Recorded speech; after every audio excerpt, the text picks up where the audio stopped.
حدیث نمبر 632 632 عن عثمان بن حنیف رضی اللہ عنہ ان رجلا ضریر البصر. عثمان بن حنیف، آپ ان کے بارے میں لکھیں ابو عمرو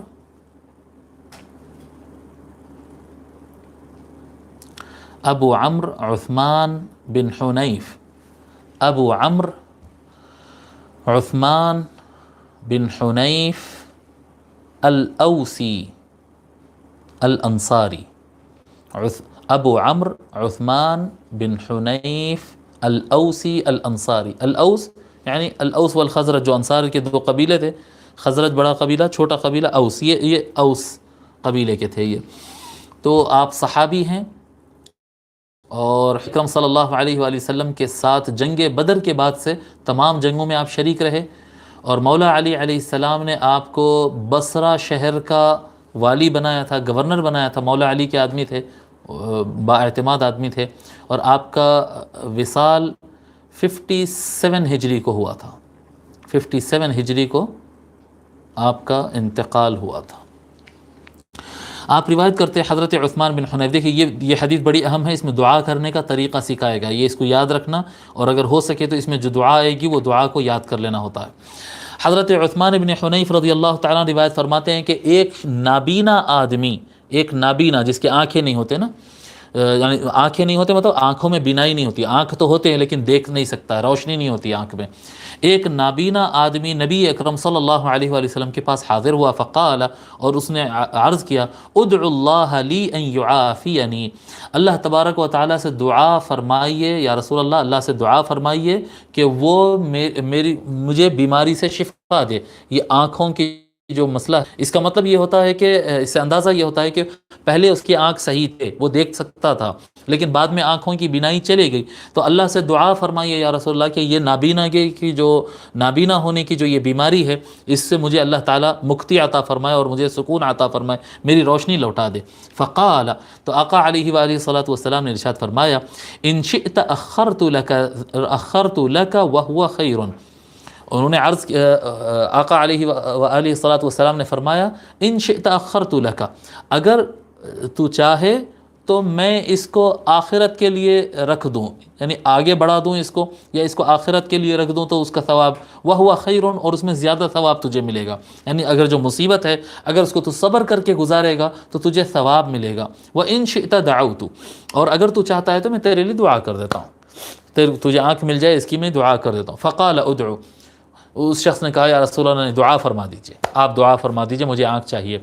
فَأَمَرَهُ أَن يَتَوَضَّأَ، تو حضور صلی اللہ علیہ وآلہ وسلم نے اسے حکم فرمایا کہ وہ وضو کرے.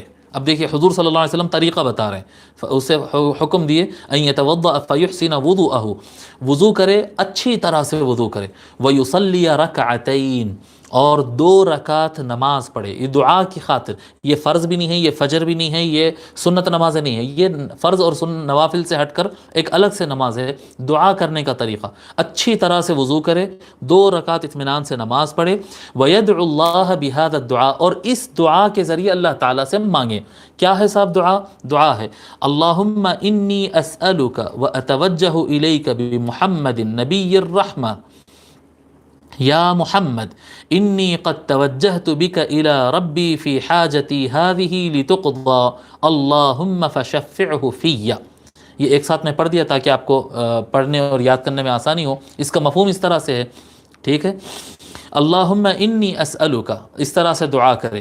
کیسے دعا کرے؟ اللہم، اے میرے اللہ، انی اسألک، میں تجھ سے مانگتا ہوں، میں تجھ سے مانگتا ہوں، واتوجہ الیک، اور میں تیری طرف توجہ کرتا ہوں، بمحمد، محمد کے واسطے سے. دیکھیں آپ یہ وسیلہ جو سکھایا جا رہا ہے، اے اللہ میں تجھ سے مانگتا ہوں اور تیری بارگاہ میں حاضر ہوتا ہوں، متوجہ ہوتا ہوں تیرے نبی محمد نبی الرحمہ، جو رحمت والے نبی ہے، ان کے واسطے سے میں تیری بارگاہ میں حاضر ہوتا ہوں. یہ توسل ہو گیا، یہ وسیلہ مانگ لیا گیا. اب اس کے بعد کہتے ہیں یا محمد، اپنی دعا میں اس طرح سے کہنا ہے، دعا اللہ سے ہو رہی ہے، اللہ اے اللہ میں تیری بارگاہ میں محمد رحمت والے نبی محمد صلی اللہ علیہ وآلہ وسلم کے واسطے سے حاضر ہوا ہوں، یا محمد، اب حضور کو پکارا جا رہا ہے، یا رسول اللہ پکارا جا رہا ہے۔ دیکھیے اب یہ دعا کر کے کسی مسجد میں جا کر 2 رکعت نماز پڑھ کے وہ آقا کو پکارنا ہے، یا محمد، اے محمد صلی اللہ علیہ وآلہ وسلم، انی قد توجہت بک الی ربی فی حاجتی ہذہ لتقضی،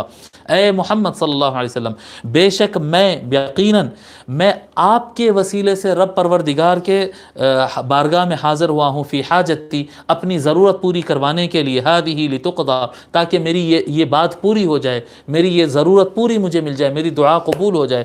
اللہم فشفعہ فیہ، پھر اس کے بعد پھر اللہ کی طرف متوجہ ہو اور کہے اے اللہ یہ مصطفیٰ صلی اللہ علیہ وآلہ وسلم کی شفاعت اپنی بارگاہ میں میری خاطر، میرے لیے اپنی بارگاہ میں حضور کی شفاعت کو قبول فرما لے، حضور کے ریکمنڈیشن کو قبول فرما لے۔ تو اللہ سے مانگنا محمد کے واسطے سے صلی اللہ علیہ وآلہ وسلم، اور حضور صلی اللہ علیہ وآلہ وسلم کو پکار کر کہنا کہ یا رسول اللہ میں آپ کا نام لے کر اللہ کے پاس گیا ہوں، میرا کام نکلوا دیجئے، یہ میری ضرورت ہے۔ تو اب اس میں ضرورت کس سے بیان ہو رہی ہے؟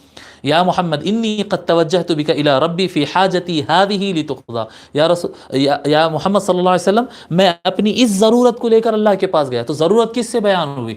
اپنی ضرورت حضور سے بیان ہوئی، اسے یہ استغاثہ کہتے ہیں۔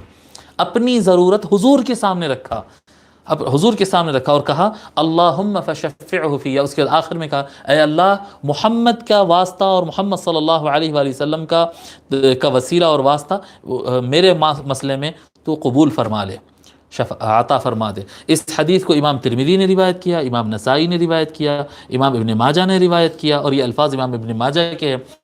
امام ترمذی نے کہا یہ صحیح ہے، ابو اسحاق نے کہا یہ حدیث صحیح ہے، امام حاکم نے کہا یہ حدیث صحیح ہے، امام حیثمی نے کہا یہ حدیث صحیح ہے، اور ناصر الدین البانی نے کہا یہ حدیث صحیح ہے۔ شیخ الاسلام نے اتنے صحیح والے اتنے لائن لگا دیے کہ پھر کوئی ہل نہ سکے، اس کے بعد کوئی ہل نہ سکے۔ تو یہ توسل اور استغاثہ کی ایک جامع حدیث ہے۔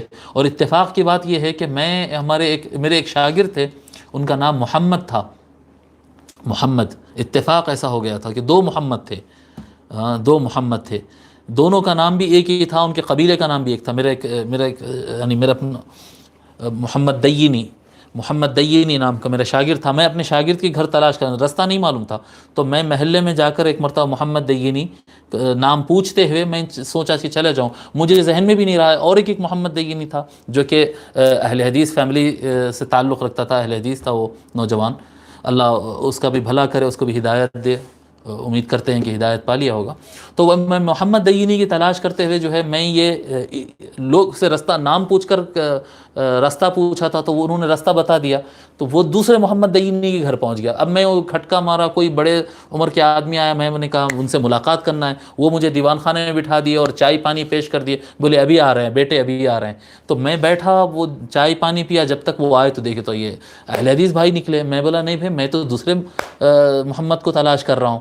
تو اس وقت میں نے دیکھا تھا، یعنی مجھے یقین کیوں ہوا تھا کہ یہ میرے اپنے ہی بچے کا گھر ہے، کیونکہ اس کے گھر کے چوکھٹ پہ باہر اور گھر کے اندر 2-3 مقامات پر یہی دعا لکھی ہوئی باضابطہ پرنٹڈ اسٹیکر لگا ہوا دیکھا تھا میں ریفرنس کے ساتھ۔ مجھے تعجب ہوا تھا کہ یہ بھائی لوگ جو ہے، ہمارے اہل حدیث بھائی جو ہے، پوری دنیا کو روکتے پھر رہے ہیں، لیکن ان کے گھر کے اوپر یہ اسٹیکر میں اس وقت دیکھ کر دنگ رہ گیا تھا۔ بہرحال ایک بات ذہن میں آئی تو سنا دیا ایسا، ٹھیک ہے۔